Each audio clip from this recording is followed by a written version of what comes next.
Di tengah hiruk-pikuknya kesibukan jantung metropolitan Jakarta, sebuah mausoleum megah berdiri di pemakaman nan sunyi. Barangkali, inilah satu-satunya mausoleum mewah di kota ini. Siapa yang dimakamkan di sana? Mengapa persemayaman akhirnya begitu mewah?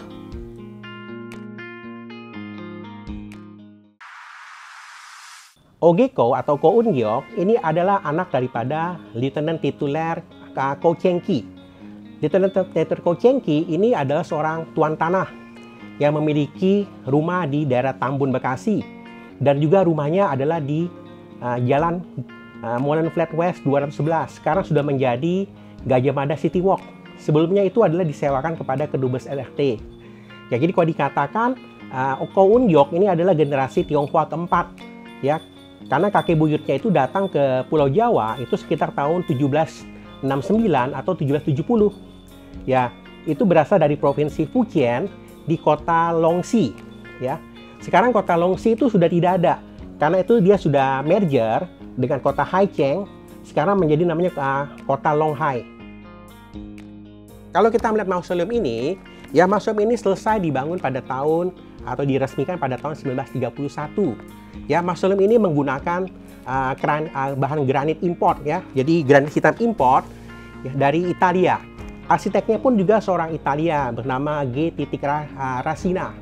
Ya, jadi seorang kontraktor bangunan yang sebagai arsitek tentunya kita bertanya ya, mungkin mausoleum ini dibangun oleh siapa dan apa tujuan mausoleum ini dibangun, ya. Dari hasil penelitian saya selama beberapa tahun itu, saya mendapat sebuah kesimpulan kalau mausoleum ini dibangun memang ya oleh istrinya sendiri, yaitu Meifro Ogeko. Karena dia sudah janda, maka menjadi Meifro Wedue Ogeko. Ya, dia mengikuti nama suaminya. Karena kalau nama kelahirannya adalah Lim Sanyo. Ya, jadi dibangun oleh istrinya sendiri. Ya, jadi Ogeko sendiri ini meninggal di Ragas. Ya, Ragas itu suatu kota di Swiss. Jadi Ogeko ini sudah seorang warga negara Belanda. Jadi sudah naturalisasi sebagai warga negara Belanda. Ya, pada masa itu ya tidak mudah ya bagi seorang penduduk Tionghoa di Hindia Belanda untuk menjadi seorang warga negara Belanda. Ya, tentunya saya rasa bukan hanya pertimbangan uang saja ya, tapi juga ada pertimbangan bagaimana dia punya kebaikan, lalu dia punya jasanya untuk kerajaan Belanda bagaimana, lalu apakah dia punya jasanya untuk Hindia Belanda bagaimana. Karena kalau kita melihat jasa Ogeko bagi kerajaan Belanda, ya, karena dia pertama kali sekolah Holland Chinese School itu didirikan tahun 1908, itu adalah menggunakan rumahnya Ko Un-gyok di daerah Pinangsia. Jadi kita kan mengetahui pada masa itu kan pemerintah Belanda kan mulai melakukan namanya politik etis, ya, atau politik balas budi kepada rakyat negeri jajahan. Salah satunya adalah melalui pendidikan. Jadi dimulai dengan dibangunnya sekolah-sekolah. Ya, jadi HCS ini adalah semacam sekolah untuk anak-anak Tionghoa, tapi bahasa pengantarnya adalah bahasa Belanda. Karena guru-gurunya pun juga orang-orang Belanda. Kira-kira seperti ini. Ya, kalau kita melihat sekolah HCS, ini ada kira-kira seperti ini. Ini adalah salah satu sekolah HCS. Salah satu bentuk sekolah Holland Chinese School. Jadi ini selevel dengan tingkat sekolah dasar pada zaman sekarang. Ya, kenapa? Karena pada masa itu ya tidak sembarangan orang tuh bisa masuk sekolah HCS ya kalau tidak bisa berbahasa Belanda secara baik secara lisan maupun secara tulisan. Jadi kira-kira seperti itu. Namanya koran Utrecht Nieuwsblad. Ya, dia terbitnya tahun 24 September tahun 1932. Ya, jadi ini bahasa Belanda ya. Jadi saya terjemahkan langsung ya.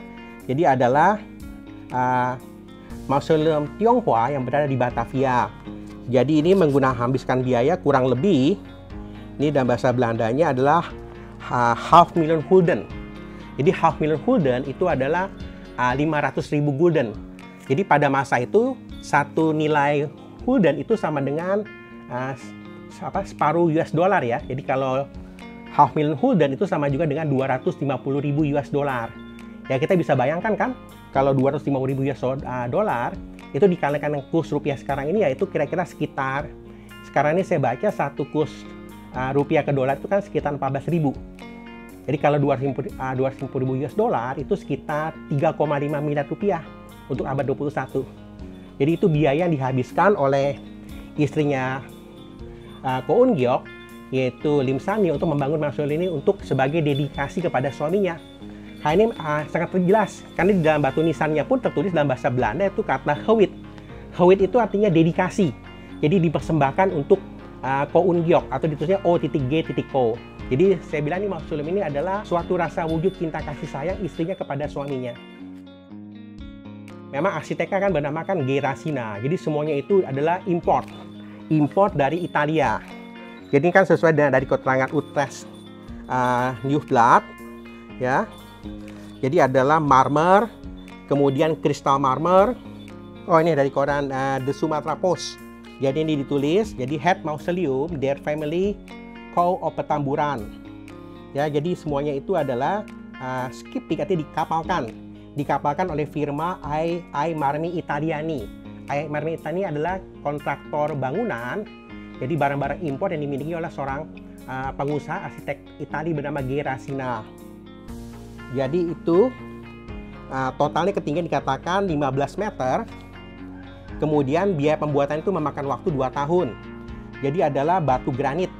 Ya, kemudian ada juga 8 buah pilar. Kemudian juga namanya chapel ardente. Jadi di bagian basement itu ada suatu namanya chapel. Jadi suatu tempat ibadah. Ya, tentu keempat patung ini. Patung ini kan menggambarkan kehidupan manusia. Jadi kehidupan manusia kan dimulai dari kanak-kanak, ya, kemudian mulai menjadi seorang remaja, kemudian dewasa, kemudian akhirnya menjadi tua. Dan akhirnya kehidupan tua kan semua udah tahu kan kehidupan manusia yang berakhir. Sehingga ada di bagian tengah ada patung malaikat ini sendiri. Jadi ini ada 5 patung. Ini juga patungnya import dari Italia. Ya, kemudian di dalam mausoleum itu di ruang basement itu juga ada patung wajah. Jadi patung wajah Ko Un-gyok dengan patung wajah istrinya, yaitu Lim San-yeol. Itu kedua patung itu menjadi suatu tempat altar. Jadi altar untuk ibadah kalau ada family atau keluarga berkunjung ke sana, itu mereka mungkin menaruhkan sesuatu di altar itu pada kedua patung itu tersebut. Kalau orang Tionghoa itu kan selalu sisi suami, kita dari depan ini kan suami kan sebelah kanan, istri sebelah kiri. Ini kan juga sama seperti posisi pengantin kan. Kalau pengantin kan selalu posisi istri kan kita ngeliatnya kan di arah kiri. Nah ini jadi sahabat itu jadi kayak seperti kuburan kalau suami istri berdua pasti posisinya begini. Ini nggak jadi masalah apakah istrinya meninggal duluan atau suaminya meninggal duluan, pasti posisinya begini. Tapi kalau ini kan kebetulan ya suaminya kan meninggal duluan, jadi posisi sebelah sini. Jadi kan suami kan meninggal kan tahun 1927. Kalau istrinya kan meninggal tahun 1957. Jadi kita bisa bayangkan ya dari tahun 27 sampai tahun 57 selama 30 tahun ya dia begitu sangat mencintai suaminya. Ya pada awalnya mausoleum ini kan begitu sangat bagus ya, indah sekali. Ini begitu dikagumi oleh masyarakat Batavia pada masa itu, bahkan Gubernur Jenderal Hindia Belanda yang berada di Batavia juga kagum juga sama mausoleum ini. Jadi ketika awal tahun 1930-an nih mausoleum ini pernah di syuting. Jadi waktu itu kan filmnya kan hitam putih. Jadi bioskop-bioskop di Jakarta sebelum pemutaran film itu ada namanya kalau sekarang istilahnya itu film pembukaan menggambarkan syuting daripada mausoleum ini. Ko mewariskan kisah di balik kemegahan mausoleumnya kepada kita. Namun, sebuah penanda zaman yang megah ini seolah terabaikan perlindungan cagar budaya. Akankah ia lestari sebagai bagian riwayat jejak peranakan Tionghoa di Jakarta?